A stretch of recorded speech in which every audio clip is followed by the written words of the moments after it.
Yeah, this is the first time I ever talk about this to anybody, so it's a very sensitive issue for me. Of course. I'm a psychologist and a clinical psychologist, and all my life, this thick cloud was over my head that I couldn't work anywhere like in the NHS because I had a criminal offence. This is to do with shoplifting at the age of 25. Right. And actually my doctor, certified that I was on heavily drugged because of antidepressant and Valium at the time. Right. And I couldn't, I forgot to pay. But this stayed in my record, and because it is enhanced, and I couldn't work anywhere, everywhere I went, and they just rejected me because of this.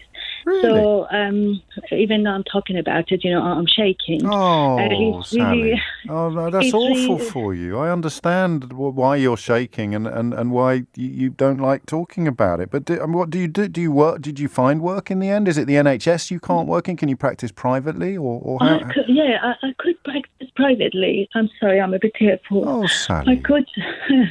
I could practice privately, and that's what I did, and that's all I did, unless I knew someone somewhere, which I did sometimes. So the NHS gates shut automatically when this flags up on your record, and it is just a shoplifting conviction.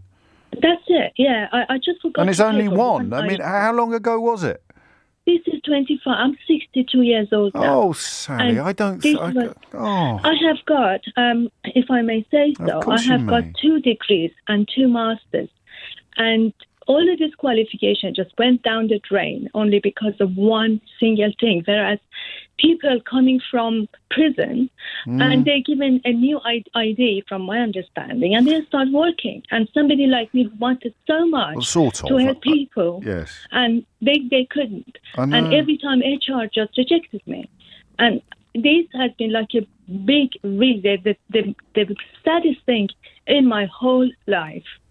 And I just wanted to share this, and I'm sure there are other people. I'm glad you have, and you've made a really powerful contribution, because it'd be very hard to imagine anybody listening to this, to be honest with you, Sally, and I know you didn't. I know you were under the influence of drugs and you just walked out of the shop without realising that you hadn't paid. The court didn't believe you. I do, for what it's worth. But even if you had been a proper shoplifter at the age of 25, that one conviction then precluding you from doing really important work. Well, thank you for hanging in there, is all I can say. And thank you for sharing, because the emotional power, never mind the intellectual content of what you've just told us, for my money almost shuts the whole debate down.